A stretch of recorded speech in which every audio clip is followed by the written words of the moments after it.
Square Enix share price drops amid claims Final Fantasy 16 didn't meet high-end expectations. The publisher's share price dropped nearly 15% following its latest earnings report. I'll talk about this in a second. I talked about it whenever I pulled the article up, but I'll talk about that and maybe a couple other little tidbits here in my opinion. But Square's share price in Japan has dropped by nearly 15% following the company's latest earnings release. Publisher reported its Q2 2023 earnings on Friday, which stated that revenue had increased around 14% year-on-year, but profits had dropped around 65%. When the Tokyo Stock Exchange closed on Friday, Square's share price sat at 6,366 yen. When it opened earlier today, however, the price had dropped to 5,566 yen and stayed around this figure throughout the day, dropping to 5,457 yen at one point. This is the lowest the company's share price has been since May of 2022. According to Bloomberg, it's the worst intraday drop in 3 years. Bloomberg also claims that one of the reasons for Square's underwhelming financials is the launch of Final Fantasy 16.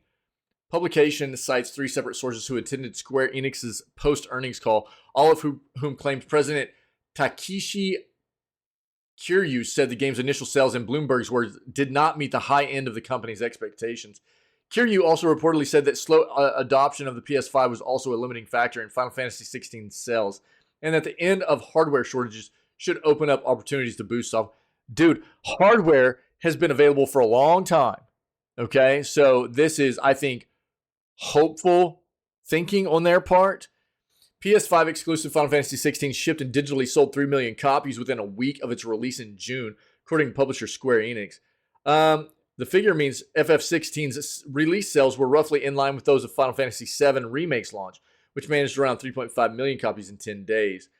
The last number installment, Final Fantasy 15, remains the series' fastest selling entry with 5 million units shipped and sold digitally in its first 24 hours alone. This was across multiple platforms, however. Here's the thing. Yeah, we all know it sold well initially.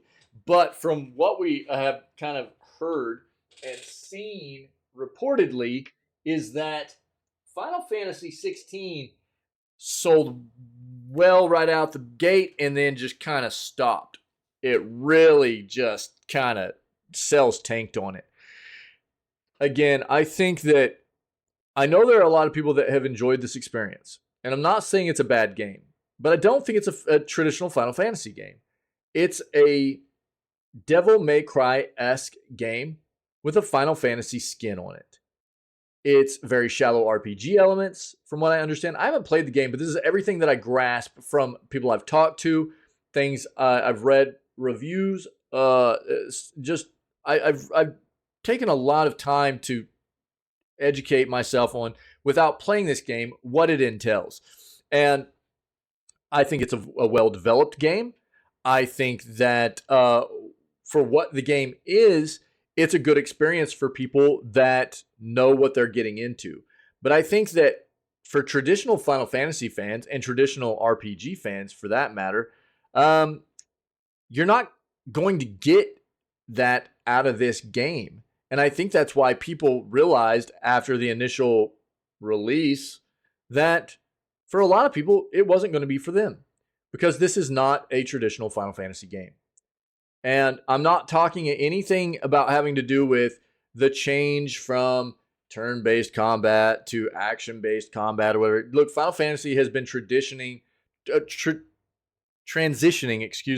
from like a turn-based, old school turn-based style of combat to more of a hybrid style and action combat styled game for quite some time now. And it's been embraced by much of the community. But at the core of what Final Fantasy is, it's always been a pretty decently fleshed out RPG. And from what I understand, this game is very shallow RPG. It's pretty. It's got a ton of cinematics in it. Probably too much, honestly.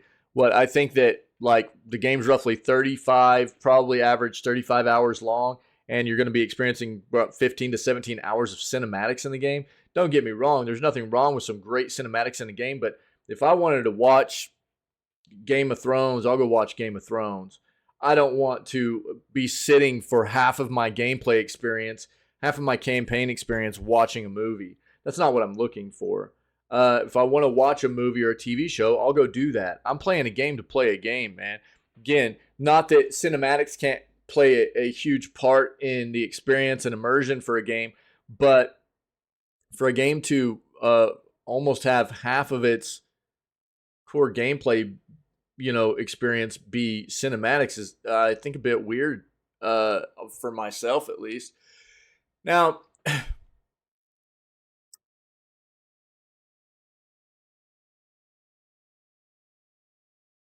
there was something else I wanted to hit on here. Let me go back up to this real quick.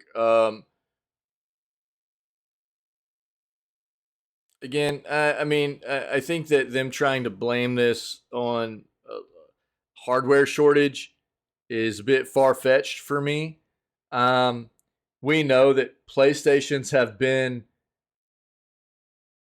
widely available in retail for at least the past year. And so I don't know. I think this is like them trying to kind of project an issue onto something that's not really there anymore. And I don't see this getting any better for them moving forward. And what I will say is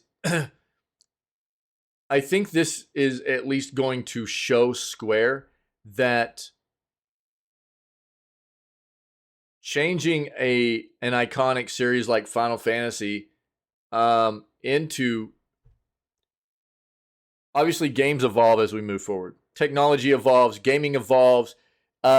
It's inevitable that some of these long-running series, there are things about them that are going to change. Like I talked about with the combat style changing from completely turn-based in the early days and even, to the mid days of Final Fantasy games to a more action-based combat style, hybrid style, that it is now, into what this game has apparently become of just completely action-based combat. But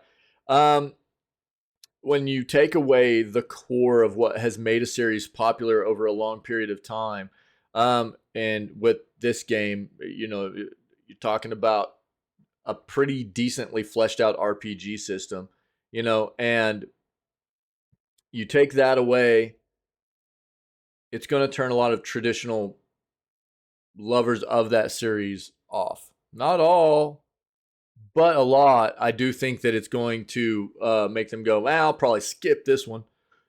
I mean, that's the way I feel about it.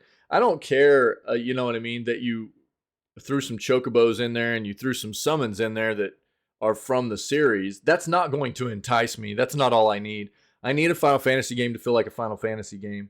And apparently this game just doesn't really do it for a lot of people that expected a Final Fantasy title.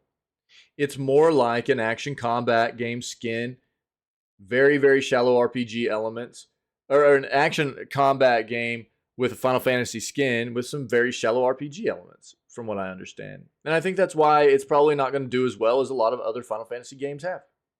Because it's not really a traditional Final Fantasy game, which is what people want out of a game titled Final Fantasy.